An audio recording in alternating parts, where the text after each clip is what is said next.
Hello everybody. Welcome to रॉयजिक way. रॉयजिक way की यूट्यूब चैनल पर आप सभी लोगों का स्वागत है, अभिनंदन है। डियर स्टूडेंट्स, आज का वीडियो संबंधित है प्रेजेंट प्रेजेंट परफेक्ट टेंस से। प्रेजेंट परफेक्ट टेंस से संबंधित है, जिसके तहत हम बातें करते हैं किसी एक्शन, किसी कार्य का कंप्लीट होना, फिनिश होना, पूर्ण होना। अर्थात इसमें ऐसे वाक्यों की बात करते हैं जो कंप्लीट हो गए हैं, पूर्ण हो गए हैं, लेकिन जो खास बात है, जो इसको पास्ट इंडेफिनिट टेंस से सेपरेट करती है, अलग करती है, वो ये है कि इसके तहत कार्य समाप्त हो जाता है, लेकिन फिर भी उस कार्य का इंपैक्ट, इफेक्ट यानी असर बना रहता है, जबकि पास्ट इंडेफिनिट टेंस के तहत उस कार्य का इंपैक्ट समाप्त हो जाता है, पूर्ण हो जाता है, वो बात बीती हुई हो जाती है। आज हम प्रेजेंट परफेक्ट टेंस से संबंधित पैसिव वॉइसेस की बात कर रहे हैं। आखिर क्यों ये पैसिव वॉइसेस हमारे लिए इतने महत्वपूर्ण बन चुके हैं, हो चुके हैं? क्योंकि आने वाली किसी भी परीक्षा की बात करें हम, वो चाहे एनडीए हो, सीडीएस हो या फिर कोई और एग्जाम हो, उन सभी में इनका यूज कहीं ना कहीं बेहद महत्वपूर्ण बनता है। आने वाले सभी कॉम्पिटिशन्स में, चाहे हम सीटेट की बात करें, टेट की बात करें, सुपर टेट की बात करें या अन्य competitive exam, SSC, bank, railways की बात करें, उन सभी में ये पैसिव वॉइसेस बेहद महत्वपूर्ण स्थान आज रख रहे हैं। हम उसी से संबंधित चर्चा आज के इस वीडियो में कर रहे हैं। वीडियो को आप अंत तक देखिएगा।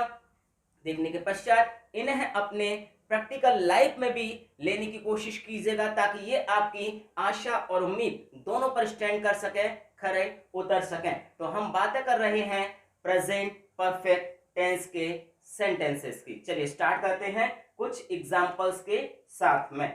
अब जैसे हमने यहां पर बात किया कि जब भी हम प्रेजेंट परफेक्ट टेंस की बात करते हैं, तो इसके तहत सबसे पहले हम बात करते हैं सब्जेक्ट का। सब्जेक्ट की बात हम करते हैं, तो सब्जेक्ट के तहत आपको ये याद रखना चाहिए कि सब्जेक्ट दो प्रकार के होते हैं।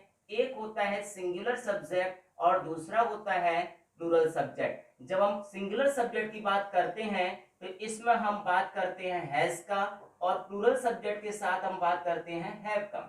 यानी सिंगुलर सब्जेक्ट के साथ हम जो हेल्पिंग वर्ब यूज करते हैं वो हैज होती है, और प्लूरल सब्जेक्ट यानी जो बहुवचन कर्ता होते हैं, एक से ज्यादा का सेंस रखने वाले सब्जेक्ट्स होते हैं, कर्ता होते हैं, उनके साथ हम हैव का प्रयोग करते हैं। और इसके साथ ईश्वर की कृपा से हमेशा हम वर्ब की थर्ड फॉर्म का यूज करते हैं। साथ में यहां पर हमारे लिए आ जाता है ऑब्जेक्ट यानी कि कर्म। तो इस तरह से ये जो हम बातें कर रहे हैं, इसे हम कहेंगे एक्टिव सेंटेंस। यानी प्रेजेंट परफेक्ट टेंस के जो एक्टिव सेंटेंसेस होते हैं, उनमें सबसे पहले सब्जेक्ट होता है, उसके पश्चात हेल्पिंग वर्ब हैज या हैव का प्रयोग किया जाता है। क्योंकि इन हिंदी वाक्यों के अंत में हमको चुका है, चुकी है, चुके हैं, या है, ये है जैसे हिंदी शब्द आते हैं, अंत होता है, वर्ब की थर्ड फॉर्म का यूज किया जाता है, और ऑब्जेक्ट का होना बेहद आवश्यक बनता है। क्योंकि यदि ऑब्जेक्ट नहीं होगा तो फिर पैसिव बनाना बेहद मुश्किल हो जाता है हम सभी के लिए। तो यहाँ पर अगर ये एक्टिव का स्ट्रक्चर है, तो फिर इसका पैसिव स्ट्रक्चर क्या होगा, आइए हम उसकी भी बातें करते हैं। यहाँ पर कि जब पैसिव स्ट्रक्चर की बात हम करते हैं, तो पैसिव के तहत हमको ये याद रखना है कि ये जो हमारा ऑब्जेक्ट है, ये ऑब्जेक्ट सबसे पहले हम यहाँ पर लेकर के आएंगे। तो सबसे पहले हमने यहाँ पर ऑब्जेक्ट लगा दिया। अब ऑब्जेक्ट की कहानी भी वही है डियर स्टूडेंट्स, कि यदि ये ऑब्जेक्ट सिंगुलर है या प्लूरल है। यदि ये सिंगुलर है, सिंगुलर ऑब्जेक्ट है, तो फिर इसके साथ हम हेल्पिंग वर्ब हैज का यूज करेंगे। और यदि ये प्लूरल ऑब्जेक्ट है, तो फिर इसके साथ हम हेल्पिंग वर्ब हैव का यूज करेंगे, जैसा हमने यहाँ पर चर्चा में लिया हुआ है। ये बात आपको स्पष्ट तौर पर ध्यान रखना है। अब बात आती है कि जब इसको हम एक्टिव से पैसिव में चेंज कर रहे हैं, जब इसको हम एक्टिव से पैसिव में चेंज कर रहे हैं, तो इसमें क्या चीज इंक्रीज करें पैसिव बनाते समय, तो उसके लिए आपको ये बात याद रखना होगा कि यहाँ पर हम बीन को इंक्रीज कर रहे हैं, BEEN को इंक्रीज कर रहे हैं, यानी BEEN को इंक्रीज कर रहे हैं। यही शो करती है कि ये पैसिव वॉइस है। इसमें इस टेक्निकल बात को याद रखना है कि इस वर्ब का होना यहाँ पर बेहद आवश्यक बनता है। उसके पश्चात हम यहाँ पर बात करेंगे वर्ब की हेड फॉर्म का, यानी वर्ब की हेड फॉर्म का यूज हमेशा हमें करना ही करना है। जितने भी हमारे पास पैसिव सेंटेंसेस होते हैं, वो चाहे किसी भी टेंस का हो, उसमें पैसिव वर्ब्स का यूज हम करते ही करते हैं। और उसके पश्चात यहाँ पर हम बात करेंगे वर्ब की हेड फॉर्म लगने के पश्चात यहाँ पर हम बात करेंगे BY का, और बाई के पश्चात हमारे पास यहाँ पर जो नया सब्जेक्ट होगा उसका हम यूज कर लेते हैं, न्यू सब्जेक्ट का। तो इस तरह से हमने पैसिव के सेंटेंसेस की बात कही है, पैसिव के स्ट्रक्चर की बात कही है कि किस तरह से इसमें हम पैसिव सेंटेंसेस को फॉर्म कर सकते हैं, बना सकते हैं। यानी हमने क्या चीज इंक्रीज किया, एक BEEN को इंक्रीज किया हुआ है और एक BY को इंक्रीज किया हुआ है नए सब्जेक्ट से पहले। तो चलिए अब इसके कुछ एग्जांपल्स की हम बात कर लेते हैं डियर स्टूडेंट्स। कैसे, अगर हम सेंटेंस को देखते हैं तो यहां पर हमने ले लिया सेंटेंस, हमने कहा कि he has written an essay। यहां देखिएगा he has written an essay, अर्थात वो एक निबंध लिख चुका है या उसने एक निबंध लिख लिया है, ये हम यहाँ पर कह सकते हैं विश्वास के साथ में। अब यहाँ आपको ध्यान देना है, ये जो ही है ये सब्जेक्ट है, ये जो हैज है ये हेल्पिंग वर्ब है, ये जो रिटन है इसे हम मेन वर्ब कह रहे हैं, और ये जो एन ऐसे कंप्लीट है ये यहाँ पर ऑब्जेक्ट के रूप में आया हुआ है डियर स्टूडेंट्स, है ना। तो यानी ये तो हो गया एक्टिव वॉइस का स्ट्रक्चर। अब इसको हम पैसिव में चेंज करते हैं। तो जैसा हमने यहाँ पर कहा है कि ऑब्जेक्ट को आप यहाँ पर, यहाँ जो ऑब्जेक्ट है इसको यहाँ ला करके एक सब्जेक्ट के रूप में ले रहे हैं हम। तो यहाँ पर एन ऐसे कंप्लीटली ऑब्जेक्ट है, इस ऑब्जेक्ट को हम यहाँ लेकर के आ जाएंगे और ये जो यहाँ पर एन स्मॉल में है ये कैपिटल से हो जाएगा, और यहाँ पर एन ऐसे को हम इस रूप में हमने इसे ले लिया है, यानी एन ऐसे यहाँ पर बन गया इस पैसिव का सब्जेक्ट। जो यहाँ ऑब्जेक्ट था उसे हमने यहाँ पर आकर के ले लिया है, जो यहाँ ऑब्जेक्ट था उसको हमने यहाँ पर ले लिया है एक सब्जेक्ट के रूप में। अब हम यहाँ क्या देख रहे हैं कि एन ऐसे यानी एक निबंध, एक ही निबंध की बात हम कर रहे हैं ना, और एक निबंध की बात कर रहे हैं, इसलिए इसके साथ आने वाली जो हेल्पिंग वर्ब है वो हैज होगी, यानी हमने यहाँ पर हैज का यूज कर दिया। अब क्योंकि ये तो एक्टिव ही तक सीमित है, अब पैसिव की बात कर रहे हैं तो इसमें हमें बीन को डेवलप करना है, बीन को हमें इसमें बढ़ाना होगा। ये बन गया हमारा इस तरीके से। तो एन ऐसे हैज बीन, अब क्या है मुख्य क्रिया, यहाँ हैज और हैव ऑलरेडी लगा हुआ है, थर्ड फॉर्म में ही है, तो हम बात कर लेते हैं मुख्य क्रिया की, हैज बीन रिटन। ये केस क्लियर हो गया, यानी एन ऐसे हैज बीन रिटन।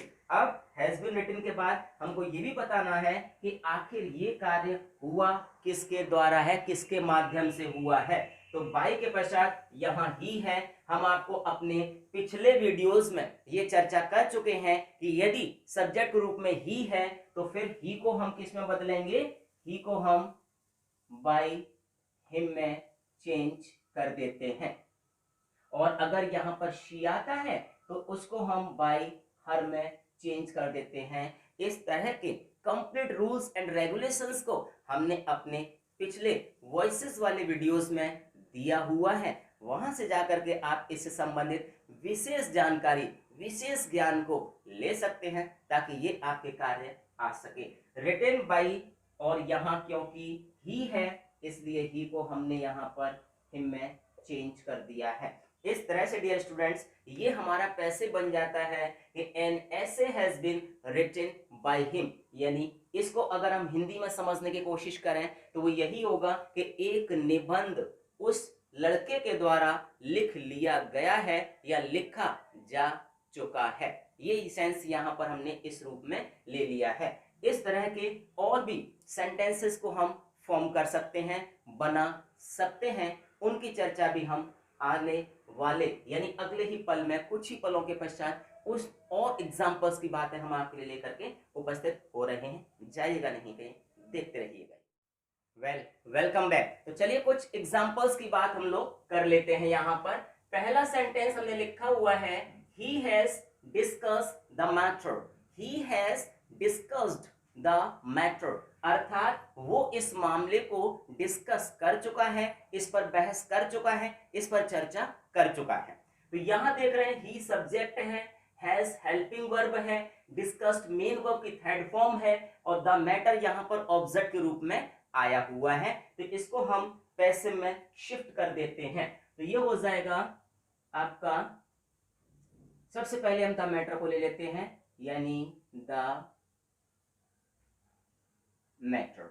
ये हमने यहाँ पर ऑब्जेक्ट को सब्जेक्ट के रूप में फॉर्म कर लिया है, बना लिया है द मैटर। अब क्योंकि यहाँ पर सिंगुलर केस है इसलिए द मैटर हैज बीन और वर्ब की थर्ड फॉर्म जो है वो बनी ही रहेगी। The matter has been discussed, the matter has been discussed अगर देखा जाए स्पोकन इंग्लिश के नजरिए से तो ये बिल्कुल सही है और इतना भी आप बोल सकते हैं, रख सकते हैं, the matter has been discussed, यानी कि मामले का डिस्कस कर लिया गया है या किया जा चुका है किसी व्यक्ति के द्वारा। लेकिन यहां पर क्योंकि स्पष्ट है ही दिया हुआ है तो हम यहां पर बाई ही को चेंज कर लेंगे हिम में, इस तरह से बना सकते हैं the matter has been discussed by him, यानी उसके द्वारा मामले को डिस्कस कर लिया गया है, उसको बहस कर लिया गया है, उसको हल कर लिया गया है, डिस्कस की जा चुकी है उसके ऊपर, है ना। तो ये तो था पहला वाला पॉइंट हमारा। अगला है they have bought some books, यानी यहां पर अगर हम देखते हैं तो दे सब्जेक्ट है जो प्लूरल का है, हैव इसके साथ हेल्पिंग वर्ब है जो प्लूरल की है और यहाँ पर बॉट मेन वर्ब का थर्ड फॉर्म आया हुआ है। यहाँ पर सम बुक्स यानी कुछ किताबें, यहाँ पर ये ऑब्जेक्ट के रूप में है कुछ किताबें, लेकिन जब इसको हम पैसिव में चेंज करेंगे तो ये जो सम बुक्स है यही पैसिव का सब्जेक्ट बन जाता है डियर स्टूडेंट्स। तो सबसे पहले हम सम बुक्स से ही स्टार्ट करते हैं, यहाँ पर ले लेते हैं सम बुक्स, यानी अब इसको हम यहाँ से रिमूव कर देते हैं और इसको हम यहीं पर चर्चा में ले लेते हैं by him. Okay, this point is clear? Yes, well clear. तो अब हम इसको यहाँ पर देख रहे हैं और ये हो गया सम बुक्स, सम बुक्स,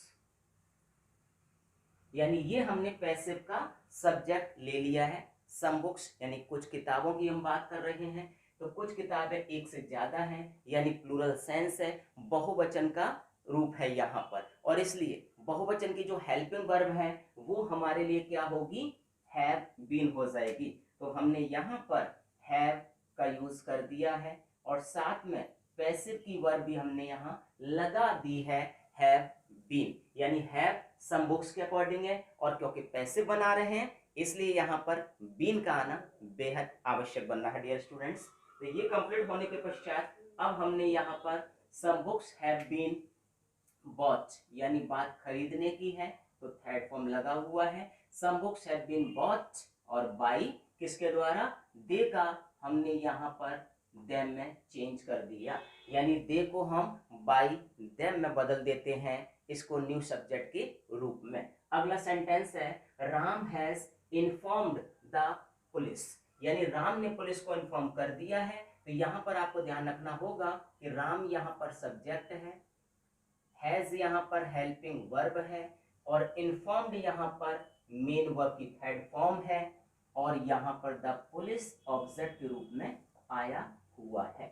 तो जब आप इसे पैसे में चेंज कर रहे हैं तो फिर ऐसी अवस्था में सबसे पहले द पुलिस को ही लेते हैं, और द पुलिस को हमने यहाँ पर ले लिया है आप सभी के नज़रिए से, और पुलिस को हम प्लूरल सेंस में लेके चलते हैं, प्लूरल मान के चलते हैं ज़्यादातर केसेस में। तो इसलिए द पुलिस हो गया यहाँ पर, और इसके साथ हमने हेल्पिंग वर्ब ले ली हैव, और पैसे बनाने के लिए हमने यहाँ पर बीन का यूज कर लिया, यानी द पुलिस हैव बीन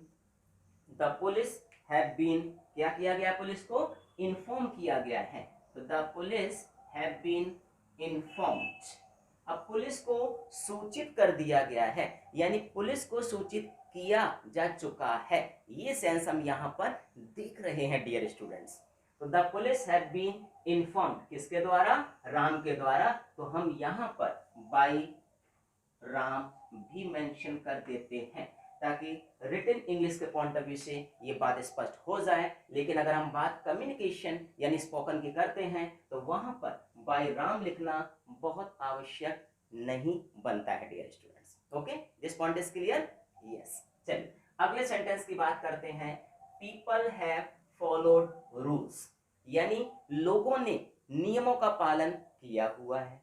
अब आपको पता है कि वो नियम किससे संबंधित हो सकते हैं। आज के दौर में हम निश्चित तौर पर एक कठिन वक्त से गुजर रहे हैं, तो उससे संबंधित प्रिकॉशंस क्या हैं, सावधानियां क्या हैं, यानी बचाव ही इलाज है, वही बात लेकर के हम यहाँ पर चल रहे हैं।